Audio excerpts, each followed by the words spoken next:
0-2 pitch, swing and a miss, struck him out. The Philadelphia Phillies are 2008 World Champions of Baseball. Good evening, everybody. Welcome back to another episode of the Phixated Podcast. I am your exhausted host, Mike Azalina, joined by my exhausted buddy, Regz. How are we going to do this, man? I don't know. I have not quite recovered. We're not as young as we used to be, pal. That's for sure. Listen, would do again. Totally worth it. They're no longer the late nights. No, but like staying up that late is just no bueno anymore. And then having to like it's the waking up at 6 or whatever when the boys wake up is really what kills it. You can't sleep in till 10 o'clock. That's what really makes it. No, man, it is an exhausting experience anymore to stay awake, party up, be pumped about something like this, party up again, and then have to get up. Yeah. Like back in the day, I feel like we just stayed awake. We didn't even try to go to bed. I just feel like 4 hours. 4 hours was very different. Awake. 4 hours was very different back then. But then you could come, like, if you didn't have classes at certain times, you like go back to the house, you take a nap, like you figured out ways to kind of settle down a little. And now it's like, oh wait, I have to work and I can't really relax until like 5 o'clock. Oh, and then it's dinner, and then I have to get two boys, to practice, or you got to go do something, whatever it is, and you're just like, oh, now it's 10:30 and I haven't gone to bed yet, and I haven't rested, and I'm on 4.5 hours of sleep. Yeah. And meanwhile, the Phillies have another, huge game in 12 hours that we have to watch. That's right. Like and have to stay up for, and so here we are to sort of do our weekly episode with like the reaction to the Marlins series and the preview for the Braves series mixed in with a little Eagles. So we're going to hit all of those things here today, even though we are physically beaten down. Luckily, not emotionally beaten down. No, not emotionally. Maybe the Eagles a little bit emotionally exhausted us, but we'll talk about that right off the bat. Well past that, I feel like Go ahead. I moved well past that, I feel like. Well, we're going to revisit it just a little bit. Yeah. We're going to revisit it a little bit. The Eagles moved to 4-1 with an overtime victory over the Washington Commanders, who had their doors blown off on Thursday Night Football, which, made me feel a little bit inferior. But some of that might be going to overtime against the Eagles just 3 days before, right? Yeah. So, and the Bears really needing some sort of confidence boost. But we're not here to talk about the Commanders. We're here to talk about a couple of things with the Eagles. Now, I want to start with the positive. I think one of the greatest things that it could have ever happened, and I'm drawing a blank on the kicker's name, I have to look it up when I turned it to you, was when the kicker for the Eagles back in 2017 got injured in week 1. Mm-hmm. And Jake Elliott came off of the Bengals practice squad and has honestly, Regz, become arguably the greatest kicker in Eagles history within 6 years. Yeah. It is very possible that he's become the greatest kicker in Eagles history. The dude is just unbelievable. Yeah. What are your thoughts on that? Because again, a special teams player of the week. Once again, it's just week after week with this guy. Yep. So it was Sturgis. I just saw. Was that his name? Yeah, Caleb Sturgis. There you go. That's right. Yep, Caleb Sturgis gets injured, and then they sign Jake Elliott off the practice squad. Turns out to be the greatest kicker in Eagles history. It's an unbelievable luxury. You kind of feel you're like, oh, this is how Ravens fans have felt for the past like almost decade with Justin Tucker. You know what I mean? It's like it's really nice to not have to worry about it. To just kind of be like, when he misses, it's so jarring that it's just crazy. Yeah. So I think the ability, I mean, look, to have a guy like that just roll onto the field and be able to make it from so far. And I thought he missed it I'm going to be quite honest. I did not see that ball coming back. He put a nice little draw on it. I was like, that is hitting the post like dead center. And sure enough, there he is. It's like the ultimate bailout card that you need for a football team. And look, it's a huge deal. Like you forget, but the Chiefs won by a field goal in the Super Bowl. They didn't beat us by 2 touchdowns. They beat us by a field goal. So it's an unbelievably important part of the game, and to just not have to worry about it is such a luxury. It's great. Yeah. I say half jokingly that on Saturdays I can't leave when a field goal gets kicked because I never know if the Notre Dame kicker is going to make it. But with Jake Elliott in the middle of the game, I'll walk away when he comes out for a field goal because I know it's going in. I actually have more faith in him kicking a 51-yard field goal than I do extra points. Yeah. Shock. That's as weird as that is to say. Eventually, but he's still really good at everyone's just going to go for 2 eventually, I feel like. Yeah, that's fine. I mean, if we did that, I'd be cool with that with our quarterback and everything. But Regz, I think the hard part for me in this game was the defense. I didn't get to watch it. I was listening to it. Yeah. And it just, I mean, the way that Merrill was talking about this game was very much of the ilk of this defense isn't doing the things that have made them successful. They're not bringing down Hal, even though they had him in grasp multiple times. They were doing more off coverage and allowing for guys to make plays underneath them because they were scared of them going past them. And I think that speaks to the trust in the safety play. So I'm interested on your take again. Not what I expected from them, and I'll tell you the other disappointing piece to the game for me, and I'll let you touch on both of these. I don't think that game gets tied if AJ Brown doesn't get the taunting penalty. And again, I don't want to put it on him, but he's done a great job of putting it on himself and apologizing to the team, apologizing to the coaching staff. I think he knows that without that extra 15 yards, because of the taunting, they don't score there. It took them until 2 seconds to get in the end zone from like the 8. So they're probably likely not getting in the end zone there without those additional yards. So your thoughts on both of those things and just, again, the Commanders always seem to play them tough. I just wish they could beat the crap out of them like they did against Carson Wentz last year. The AJ Brown thing, that's one of the softest penalties I've ever seen in my whole life. Like, I understood, maybe what was it last year where he caught it over 2 guys and like stood right next to him, gave him like the too small, thing. I was like, all right, that one makes sense. Like, he put the ball in his lap. Like, come on. That's what we're worried about? Seriously? That's what we're giving a taunting penalty we know for? It's a penalty. Okay. I thought it was a little bit soft. But regardless, I think you're right. The officiating was overall really bad. Yeah.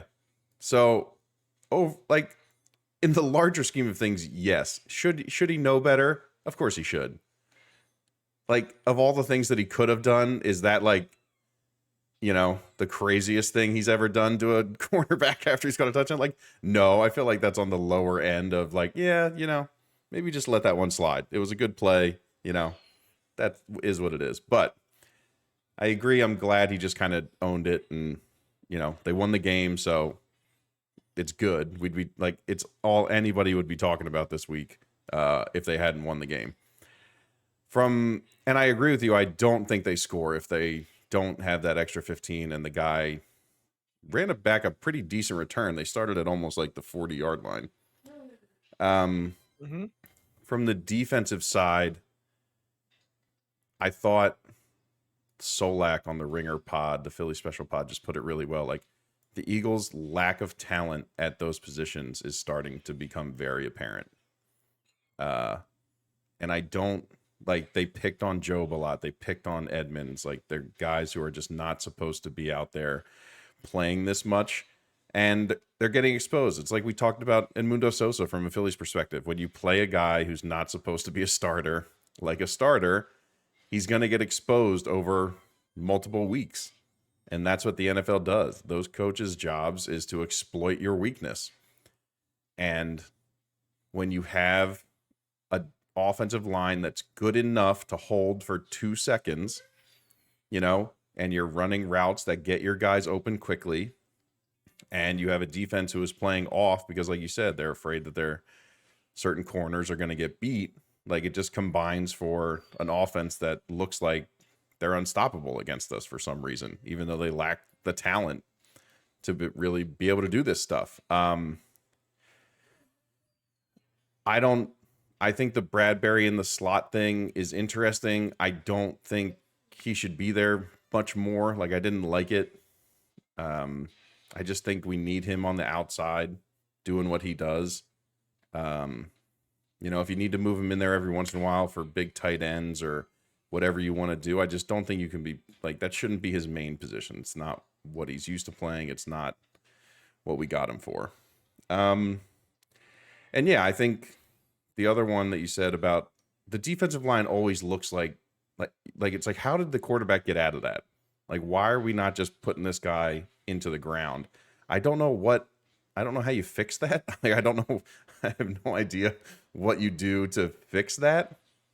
But like we saw the weird defenses to sort of put a stop to the offense in the first couple of weeks until that secondary is healthy. And they're really not going to be with Maddox out. Like, their best, slot corner is gone. He's not coming back this year, probably. They just have to figure out how to either figure out a coverage scheme that's going to work for these quick throws, because it's all defenses are going to do. No one wants to get beat by this D-line. They know it's the ultimate, weapon that the defense has. And the more and more they can neutralize it, they're just going to. That's what NFL coaches do. They figure it out.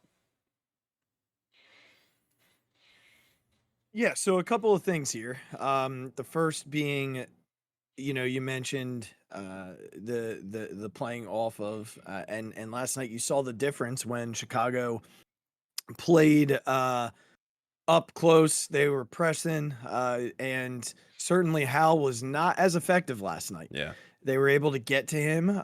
He had to think twice about where he was going with the football. And there have been times where we've seen that from the Eagles this year. I don't get why, like, you have bigger, now, maybe not with Job, but Slay and Bradbury are both big, like, they can be physical. So I'm not sure why you're not pressing a little bit more against these teams. They did sign Bradley Roby, who, like, a year and a half ago was one of the best slot corners in the NFL. Yeah. So I would anticipate him being elevated to the main to the roster this week for the Rams game. Fletcher Cox will be out this week with some back stuff. That's scary. It's only been 4 weeks and he's already having back issues. Yeah. It's not good. So I don't love that. Although they are deeper there than they have been in years past. They're younger there than they have been in years past. So it doesn't terrify me too much, but he was playing at such a high level. I'm just not sure why he had as many snaps as he had. I'm not sure what's going on there. So look for Bradley Roby to slide in there. And Regz, if he can be even like 75%, 70%, 65% of what we got from Avonte Maddox, then I would anticipate that he's the guy moving forward. And that the deadline will be a safety addition. They have 10 picks to kind of spread out if they want to. 10 picks in next year's draft. So it would not surprise me if they decided to use a few of those picks to bring over a safety that can make a difference for them. Okay, let's turn to that Rams game. The Rams are 2-2 heading into this one. They won week 1 in Seattle. 30-13, not an easy place to win. They lost 2 in a row, then one against the Niners at home by a touchdown and one in Cincinnati by a field goal. And then they beat the Colts on the road this week. So they're coming back. They only won by 6. They're coming back home to face this Eagles team. Regz, we weren't sure if we were going to get Cooper Kupp. It sounds like we are going to get Cooper Kupp. It doesn't appear as though Cooper Kupp is going to be like full go. I think he's going to be on a snap count of some sort. Yeah. But they do have him ready to go. The other guy that all of a sudden is that you have to look for is rookie Puka Nacua. He's got 40 receptions already this year for 500 yards. And Tutu Atwell is another one. He'll be in the slot. So that's going to be whoever's in the slot is going to have to deal with Tutu Atwell. And they have a pretty decent tight end in Tyler Higbee. Now, their running game, Kyren Williams, former Notre Dame standout, 64 carries this year for almost 250 yards. So they can run the football. Again, not many teams have been able to do it. Robinson from the Commanders, he's a very physical runner. So contact is not always, going to put him down immediately. Yeah. Kyren Williams is a lot stronger than he looks. He looks small. So, he appears as though that'll happen. But he's averaging 4 yards a carry right now. That's not bad. He's got 5 touchdowns this year. So, when you look at what's coming, look, you're going to have Kupp and Nacua on the outside. So that'll be Bradbury and Slay. I would assume that when Kupp's on the field, Slay will be with him and Bradbury will be with Nacua. And then hopefully Roby will be playing the second year Tutu Atwell in the slot. From there, though, Regz, who the heck knows? Matthew Stafford is a vet. He's prone to some mistakes here and there, but he's also a very, very good and intelligent quarterback. The Eagles are 4-point favorites. The total set at 49.5. Thoughts on this game, keys to this game, predictions for this game? I think my thought and key is the defensive line getting the pressure home. Matthew Stafford cannot move. Like, Howell, at least, is a young guy who we saw could kind of at least get out enough to be... He kind of...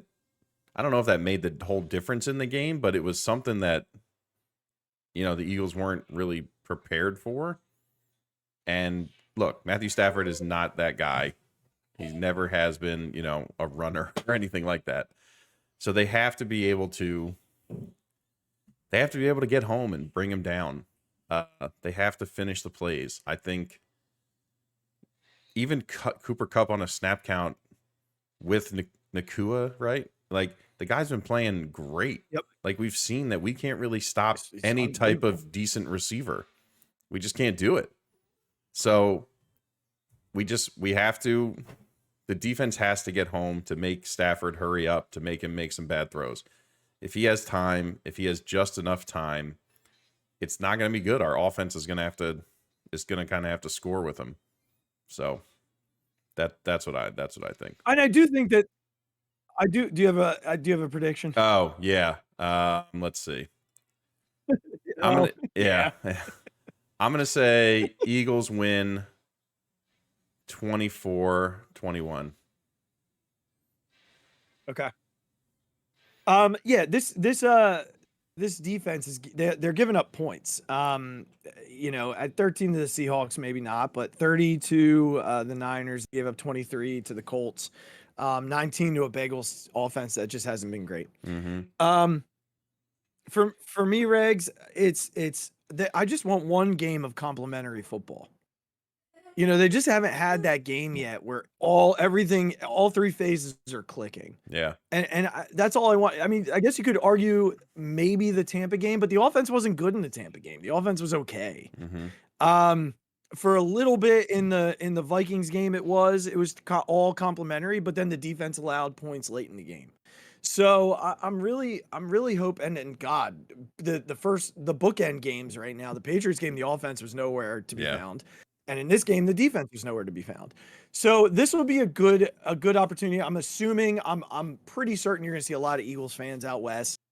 They love to travel out there. So I'm assuming you're going to see a ton of Eagles fans. This is a great opportunity to, beat a really good team. This is a good team. They have a really good offense. They were in the Super Bowl just 2 years ago. Yeah. So I think this is a really good opportunity for this team to get some dominance out there. I mean, you've got a stretch coming up. You got to keep winning football games, stack wins.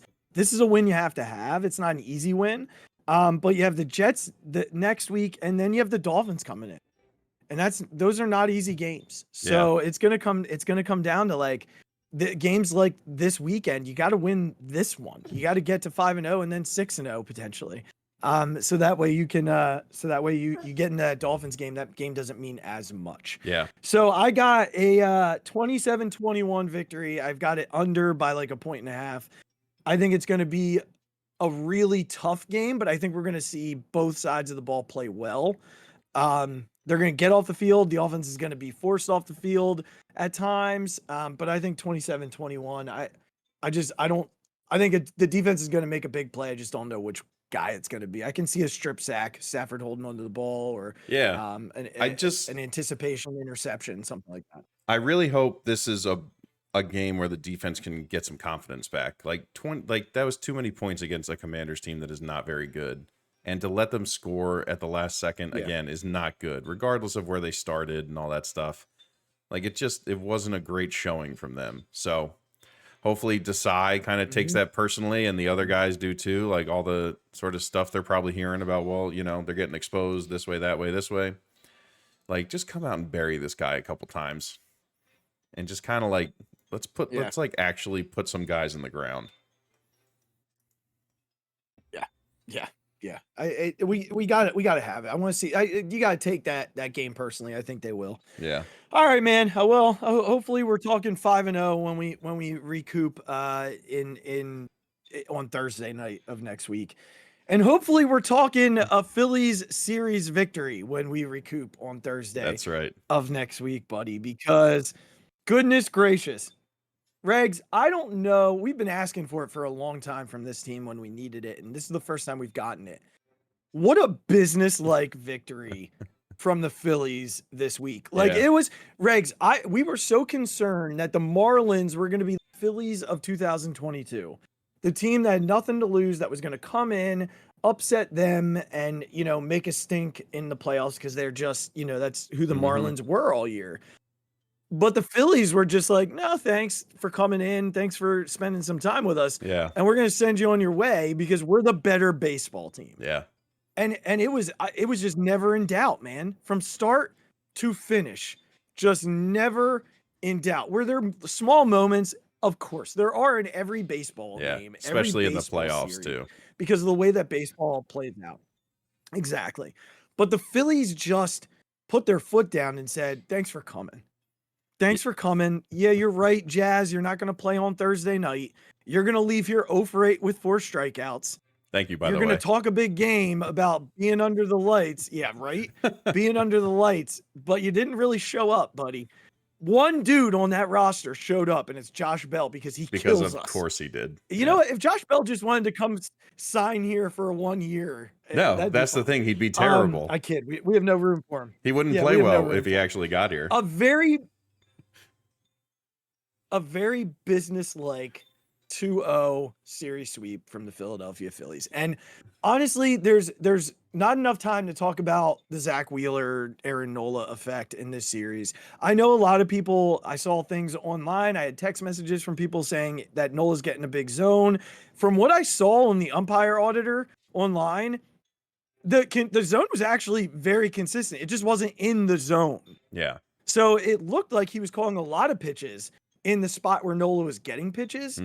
It just wasn't in the zone. So if it's established and consistent, okay, fine. Yeah. No, Aaron Nola is going to take advantage of that all day if it's off the plate. Right. Like he's going to pitch out there all day. Yeah. So I wanted to start by saying like, hey, great job by Aaron Nola. Yeah. Like even when dudes got on base, he induced 2 ground ball double plays in back-to-back innings. Yeah. And then the pickoff. Well, yeah. I mean, thank you to Birdie. Thank you to Birdie for gifting us that one. Because that could have gotten scary quick. But look, I don't know if I've seen the Phillies turn that many double plays all season that they did all year the other night. No, they've had them turned on them. And so that was unbelievable. It's such a killer, those double plays, especially when they end an inning. Like it was really, really good. I think the one thing that I sort of noted is that when I was watching the game at home for the Wheeler, game 1, when Wheeler would like get back on the mound, there was like, oh good, our ace is back. It felt like in this game, everyone was like just tense because we had no idea when like the NOLA thing was going to happen. And one guy would walk or they'd get, a single or something. And you could just feel it. Like people weren't standing up to like cheer him on. Everyone was like, uh-oh, like here it comes. Here it comes. And it was just, it took almost until the sixth inning or after like the second double play for everyone, I think, to kind of like breathe and be like, oh, like, look at what he's doing. Even when guys get on base, he's getting out of it. So eventually that turned, but the first 4 innings, it was like, is this it? Is it going to happen now? Like, is it going to, are we doing it now? And it just never happened. He just kept rolling. Again, say what you want about the Marlins offense and things like that, but you still got to come out and pitch, man. You still got to come out and get it done. And he did. He got it done. And he got out of situations that we weren't expecting him to get out of. And look, just this was the perfect thing to happen for him at home going into the rest of the playoffs. Like, we needed it to happen for him, I think, and for us to have gained the confidence back. And he did it. Yeah. I'll echo it. I'm not going to spend a ton of time here. I'm just going to echo in saying, like, we talked about, are we going to get October NOLA? And we did. I think, of course, Doug Edding's zone was helpful, but it didn't really help the Marlins as much. It didn't really help them as much as it helped NOLA. Both zones, the zone was the zone. It looked very consistent from what I saw.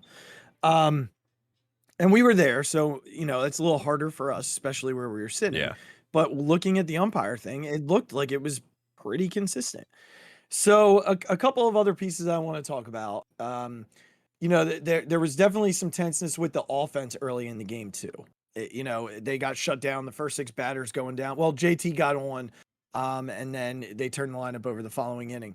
One thing I want to talk about: the baseball gods taketh, and then the baseball gods giveth back. And look, it's not nearly as big of a moment, but it's still a big moment. When was it Pache who walked and then ended up on second base? It was, yes. Yeah. For the Schwarber double. Yeah. I just want to mention that Schwarber double was the exact same ball he hit in Game 5 of last year's World Series that did not get through.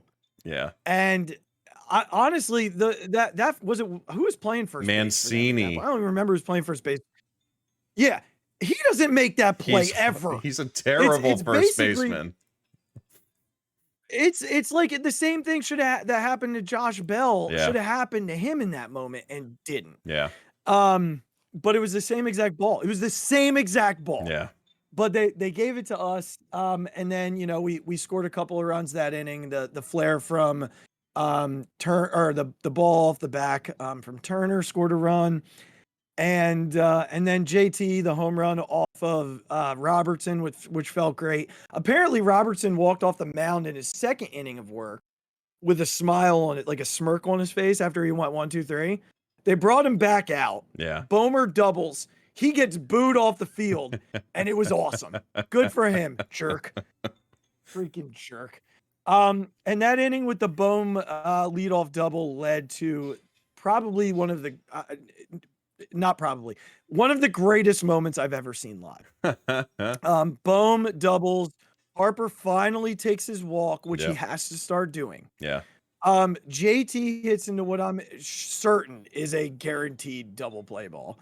Sorry. JT pops out. Castellanos popped up. Yeah. JT popped up. Castellanos hit. Yeah, and then Nick hit the ball. Right. Yes. Into what we're certain is a double play ball. Jake Berger, who looks like his name, boots the sure double play ball. And all of a sudden, here comes Bryson Stott. They make the pitching change, or maybe the pitching change was already made. It was made already. Yeah. They go out to do the mound visit. Stott, the entire stadium, 46,000 people singing A-OK. And on the first pitch, dude plants one. Not just once, but Regz, I know you twice. said they played it twice. Oh yeah, the bat. Yeah, but the second time it was very, very loud. Yeah. But Regz, you were there for the Reese Hoskins home run off a Strider. Yeah. So So this home run was my loudest moment, and that included the Marsh home run against the Braves. It included the inside the park home run against the Braves with Real Muto. This moment, Regz, it was so loud in there. I don't know how to describe it other than I had visible goosebumps. Yeah. Visible goosebumps. Yeah. Was it louder than the Reese moment? I've been thinking about this a lot, actually. And like my son Cole even talked about it. We were talking about it the next day. And my wife even asked about it. And I was like, listen, was it loud? Absolutely. I think there's something about, though, where we were for the Reese one, being on the bottom level, I think that sound goes like this, like in the stadium. So because of where we were in this one, to me, I'm like, oh, that didn't feel as loud. But then I've heard people who were down, like either in the concourse or, in the 100 level, like that, like you said, the loudest thing I've ever heard. To me, I think the Reese one was still louder, but that could just very well be where I was at the time. I know it was loud, like, you can't deny it, but I'm not sure. Again, I would love to have been just like walking around somewhere in the hundreds to like kind of hear what it sounded like. But yeah, for me at least, the Reese thing is still the loudest single point I've ever heard at a sporting event in my life. But you were just waiting for JT's home run. I felt like kind of eased everyone, like, okay, we can still hit home runs. It's still in there. We hadn't hit any yet. And then he does that after really struggling for the past few weeks. Yeah. And does it on an inside fastball from a really hard lefty. And you were just like you just went nuts. You're just like, yes. It was awesome. It was so cool. And you're right. The crowd singing the song. Have you watched the video where they took out the commentary? Like, again, every time I watch it, I get chills. Yeah, it was an incredible moment. All around an incredible moment. And again, one of those games you knew at that point. At that point, you want to fast forward. Oh yeah, you're just like, let's just get this done. Yeah. Yeah, let's get to the ninth and do this thing. Fun to watch Kerkering have a moment. When people realized it was him, yeah, the energy came back in the stadium. Yeah. The energy came right back in the stadium. That was cool. So let me ask you this, Regz, real quickly before we get into the Braves. The thing that most impressed you about this series, for me, it was just the business-like way in which they went around winning the game. Both games. Yeah. I think for me, it wasn't. I think it was. I appreciated the fact that our right-handed hitters were able to step up, because I think like Castellanos had a really good game one. He wasn't quite there in game two. JT looks like he's found his swing, which is awesome. I just think Wheeler and Nola doing what they did is the perfect way to start the playoffs, because it gives them the ultimate confidence. Not that I think Wheeler needed some, but I think Nola did. And so to be at home, to hear the crowd behind them, and to pitch how they did, it just gives the whole team confidence. Like, well, if we got these two guys going out, like we should, we're up 2-0 before we step in the building. So that's what I think I took most out of this. We should have beaten the Marlins. We did. But the fact that our pitchers looked like that, and it wasn't like this 6-5, we got to kind of squeak it out and things like that, that they were just able to go out and shove and be like, no, you're not doing this at our place, Miami. Yeah, I think it was just for me again the business like mentality in which they went around winning. Like there was never a doubt. There was just never a doubt. The starting pitching certainly helped, but they were solid defensively. They were solid offensively, and the defense isn't going to take a step back when they put Marsh out in left field, right? Like it's still going to be good defense out there. Yeah. So let's talk a little bit about what's coming, man, because. It's coming. It is. Here come the Atlanta Braves. It's you ask the opposing teams you know, you ask the Phillies, what do you feel coming in? They seem confident. Like they seem like they know what's coming, but they feel good about it. They asked Brian Snicker about this, about the Phillies a couple of weeks back, and he said that's the team we don't want to see. Like they're a very tough team to face. You don't hear the Phillies saying that. You don't hear Topper saying that. You hear Topper and the Phillies saying this is a good team. What we got to do. Yeah. We know we got to bring our A game. We know we got to play our best baseball. We feel like we're doing that right now. These are very evenly matched teams, Regs. Like, I know the Braves had 100 wins, but the Phillies were missing the best player in baseball for 2 months, right? Like, they don't play baseball till June. They were on the same trajectory as the Braves from June 3rd all the way through September. So they're very evenly matched baseball teams. So the question I want to ask you is, where do you see the Braves holding the advantage? Where do you see the Phillies holding the advantage? Let's start there. I think when it comes down to it, the Braves offense is better than the Phillies offense, top to bottom. And you could boil that down to just this year, but you can't look past what this Braves offense has done. And, just from top to bottom, what they've been able to do. So as good as we know the Phillies are, the Braves this year have just been a historically good offense. I would say fielding is kind of a wash, probably by run save. The Phillies are, way at the bottom, and the Braves are, I don't even know, but probably somewhere in the middle, if I had to guess. I think with, Pache being in left now and Schwarber being DH, I think that changes dramatically for the Phillies. So I'd put that pretty evenly. I think when you look at this series, starting pitching is in the advantage of the Phillies with Wheeler and Nola. And with Morton being out and Fried being hurt, Strider's really their only guy. Their only true, stud starting pitcher. And then I think from a bullpen perspective, I just think the Phillies gained a lot of confidence against the Braves bullpen in that last series. We hit them around pretty good. Again, it was our bullpen that wasn't so great at the time. But I think just the arms that we have are better than what Atlanta throws out there from the bullpen side. Yeah, and so I agree with you entirely. I think from a pitching perspective, the Phillies have the advantage. I think from an offensive perspective, the Braves have an advantage. But here's, I think, where the difference lies. I think the advantage that the Phillies hold from a pitching perspective is larger than what the Braves hold from an offensive perspective. I feel like the Phillies offense is closer to the Braves than the Braves pitching is to the Phillies pitching. You said it. They have Spencer Strider, an injured Max Fried, who's going to do his best, but gripping a baseball with a blister is not fun. Right.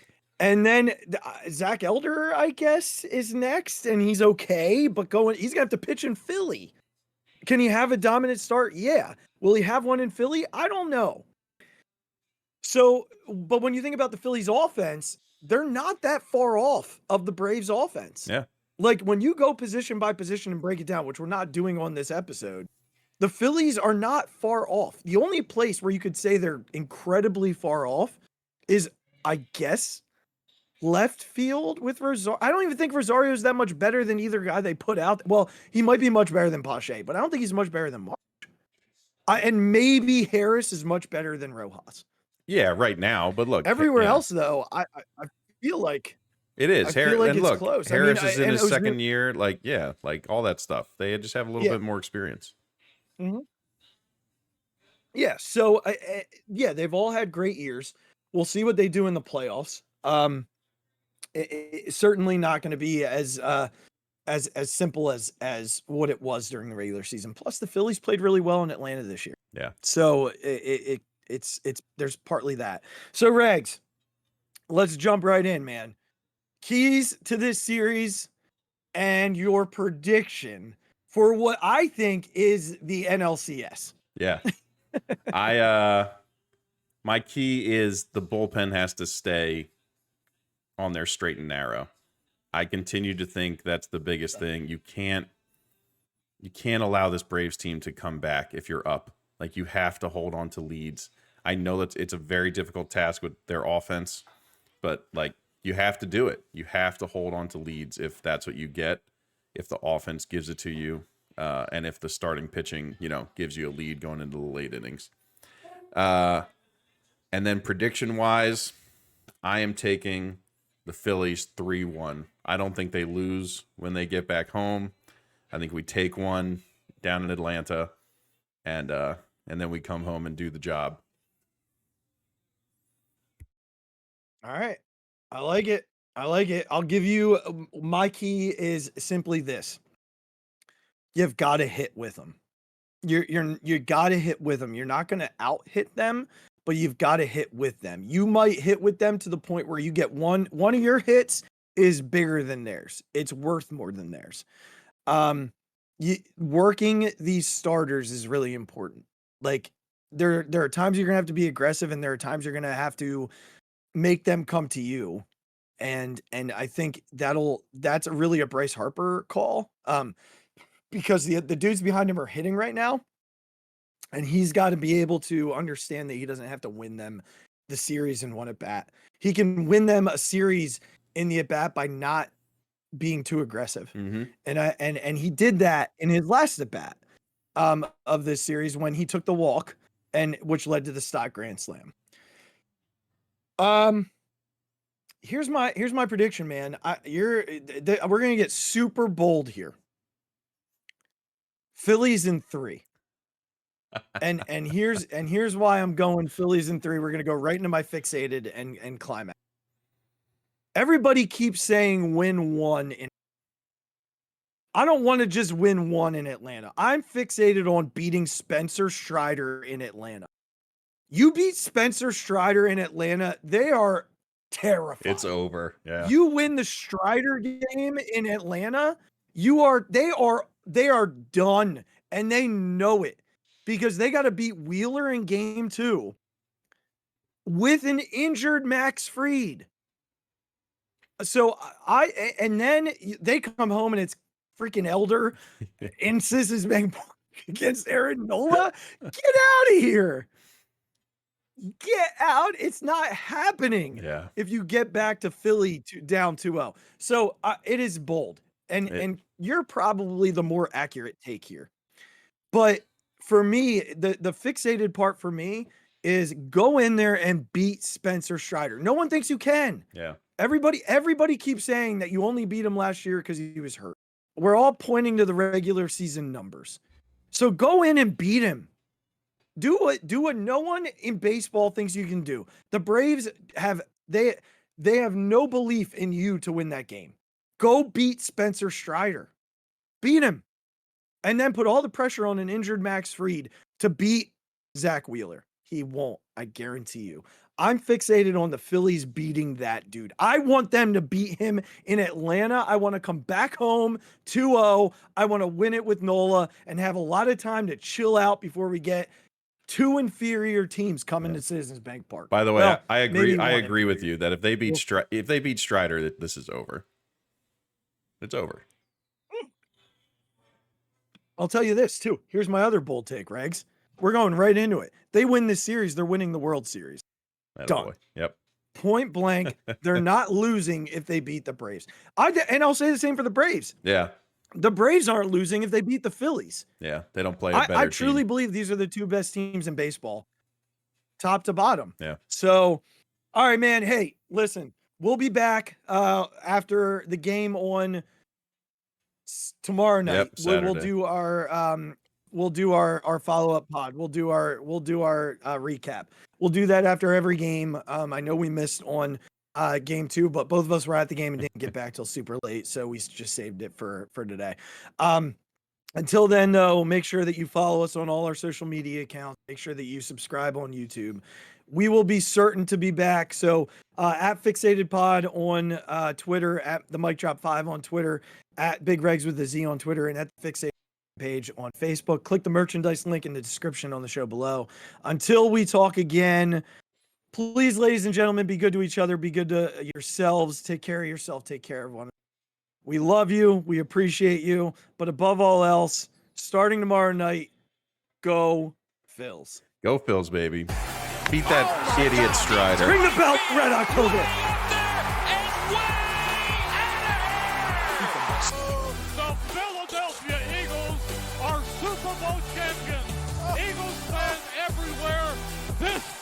for you. The 0-2 pitch, swing and a miss, struck him out. The Philadelphia Phillies are 2008 World Champions of Baseball.